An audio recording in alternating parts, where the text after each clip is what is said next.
Chapter 1. The day the water wouldn't let go. The day my brother drowned, the ocean was gentle. That's the lie that still wakes me at night. People like to believe tragedy announces itself with thunder-black clouds rolling in, sirens already screaming in the distance, a feeling in the bones that something terrible is about to happen. But grief, I've learned, prefers quiet. It slips in on calm days. It chooses laughter. It waits until you're barefoot and unguarded. The sky was an endless blue that afternoon, the kind that makes promises it never intends to keep. I remember the smell of sunscreen and salt, the way the wind played with the hem of my dress, the sound of my mother humming while she folded towels. Everything was ordinary. Everything was alive. Evan was already in the water. "Come on, Mara," he shouted, cupping his hands around his mouth. "You're gonna miss it." I rolled my eyes, smiling despite myself. Evan was 2 years older than me and possessed an unshakable belief that the world existed for his amusement. He ran instead of walked. He laughed with his whole body. He loved like he had no concept of loss. "I just got this dress dry," I called back. "So take it off," Mom snorted from behind me. Language. Evan grinned, unapologetic. "Sorry, Mom. Take the dress off nicely." I should have gone then. I replayed that moment endlessly, how the sand was warm beneath my feet, how the tide looked lazy and inviting, how easy it would have been to step forward. But I didn't. I lingered. I always lingered. Instead, I sat down beside Mom, letting the sun bake my shoulders while I watched my brother wade deeper. The water shimmered around him, sunlight breaking into 1,000 fragments across his skin. He turned once more, lifting his arms dramatically, like some ridiculous king of the sea. "Last one in is emotionally repressed forever," he yelled. "Evan," Mom warned. He laughed and dove under. That was the last time I saw my brother alive. It didn't happen all at once. There was no cinematic moment where the music swelled and the world slowed down. At first, it was just absence. Evan didn't resurface. I waited for his dark head to break the water, for his arms to slice through the waves. Seconds passed, then more. I felt it before I understood it, a tightening in my chest, a whisper of unease crawling up my spine. "Mom?" I said quietly. She was watching too now, her smile fading. "He's holding his breath." Evan could hold his breath for a long time. We used to compete as kids, counting seconds until our lungs burned. He always won, but something was wrong. The water shifted, not violently, just enough to notice. A darker swell pulled outward, subtle as a sigh. I stood up, heart beginning to race. "Mom," I said again, louder this time. She rose beside me, dropping the towel. "Evan," she called. Nothing. The ocean exhaled. Panic tastes metallic. I know that now. It coated my tongue as Mom started running, her sandals abandoned in the sand. People nearby turned, curiosity flickering into concern. Someone shouted. Someone else stood frozen. I ran too. The water was colder than I expected, the shock stealing my breath. I waded, then swam, dress clinging to me like a weight. I called his name until my throat burned, until my voice broke apart into something animal and unrecognizable. And then I saw him. Evan was face down, too still, his body caught in the pool, just beyond where the waves broke. For a moment, my mind refused to translate the image. This was wrong. Evan moved. Evan laughed. Evan was invincible. I reached him first. I remember grabbing his arm, how heavy he felt, how unnatural that heaviness was. I flipped him over, his eyes closed, his mouth slightly open as if surprised. I screamed his name. I slapped his cheek. I begged. The ocean did not care. Hands appeared strong, frantic. Strangers pulling him from me, from the water, from whatever thin thread of hope I was clinging to. Someone started CPR on the sand. Someone else wrapped a towel around my shoulders. Mom was on her knees, sobbing prayers into the air like offerings. I watched. I don't know how long it lasted. Time bent, folded in on itself. The sun kept shining. Children kept laughing somewhere down the beach. A seagull landed nearby, tilting its head, curious. When the paramedics arrived, I knew. I knew by the way they moved efficient but already resigned. By the way, one of them wouldn't meet my eyes.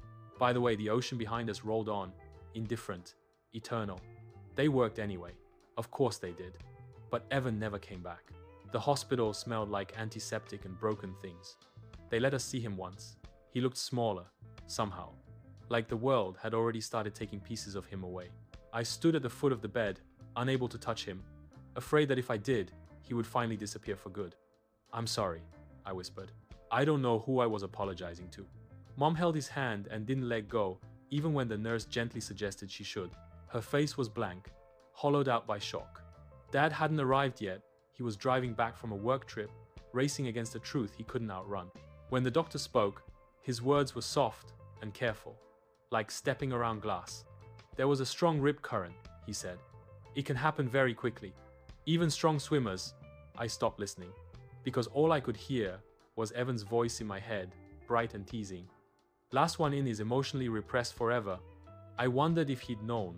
In those final moments, did he realize the ocean had decided to keep him? Did he fight? Did he think of us? Did he think of me? Grief rearranges a house. Evan's shoes stayed by the door, sand still caught in the treads. His toothbrush remained in its cup. His laughter echoed in rooms that felt suddenly too large, too empty. People brought casseroles we couldn't eat. They spoke in hushed tones, like loud voices might shatter what little was left of us. I stopped sleeping. When I did close my eyes, I saw water, endless, swallowing blue. I heard my brother calling my name, just out of reach. I woke up gasping, my sheets twisted around me like seaweed. Mom moved through the days like a ghost. Dad tried to be strong, his grief pressing inward, silent and suffocating. And me, I carried the guilt. Because I hadn't gone into the water. Because I had stayed dry and alive while my brother drowned 100 feet away. Because every time I thought of that moment on the sand, the choice I didn't make screamed inside me.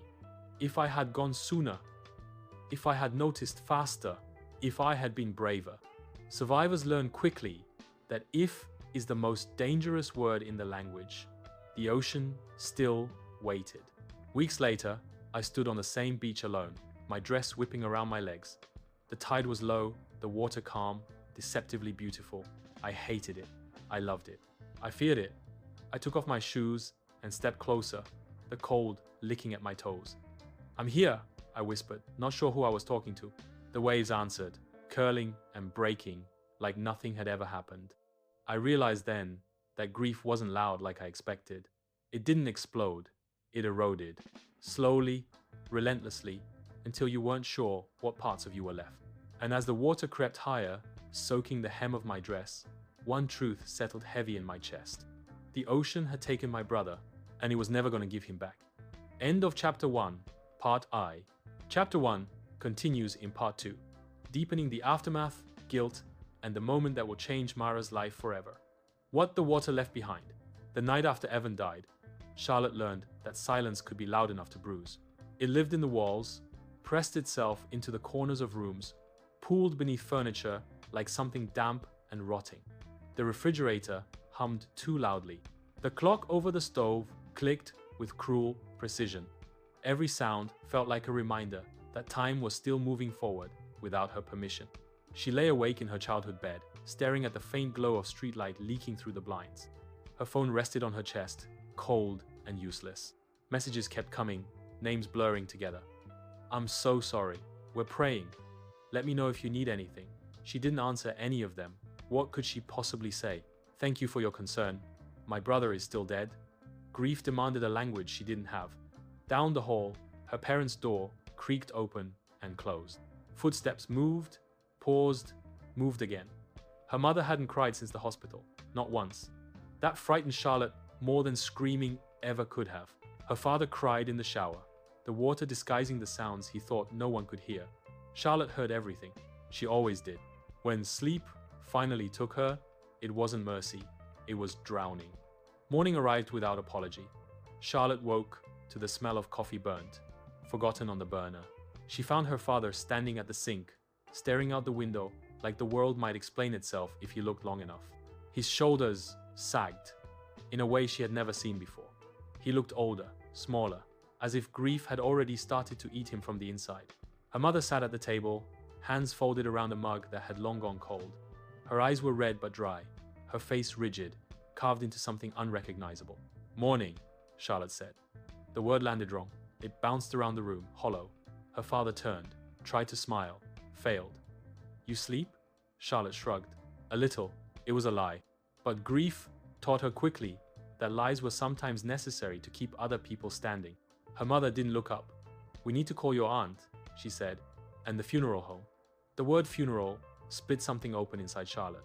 She nodded, sat down, wrapped her arms around herself. Her mother finally lifted her gaze. Their eyes met, and for one terrifying moment, Charlotte thought her mother might reach for her, might break, might finally cry. Instead, she looked away. Something inside Charlotte cracked. The days blurred into a procession of condolences and casseroles. People filled the house, bringing food they stacked neatly in the refrigerator, speaking in voices too soft, touching Charlotte's arm like she might shatter if handled too firmly. They told stories about Evan, how funny he was, how kind, how much potential he had. Charlotte learned to smile on cue, to nod, to thank them. Each story felt like theft. At night, she slipped into Evan's room. It still smelled like him, soap and salt, and something distinctly Evan. His bed was unmade, sheets tangled, like he might come back and crawl into them at any moment. His guitar leaned against the wall, one string snapped. Charlotte sat on the edge of the bed and picked it up, fingers hovering uselessly over the frets. "You were supposed to teach me," she whispered. The guitar didn't answer. She lay back on his bed, staring at the glow in the dark stars he'd stuck to the ceiling when they were kids. One of them had fallen, resting crooked above his closet door. Everything breaks eventually, she thought. The funeral was held beneath a sky too blue to forgive. Charlotte stood between her parents, dressed in black that felt too heavy, too final. Evan's casket rested at the front of the church, closed. Charlotte was grateful for that. She didn't think she could survive seeing him like that, contained, reduced. The priest spoke about God's plan, about angels, about peace. Charlotte wanted to scream. When it was her turn to approach the casket, her legs nearly buckled. She placed her hand against the polished wood, half expecting warmth. Some sign. "I'm sorry," she whispered again. This time, the guilt answered.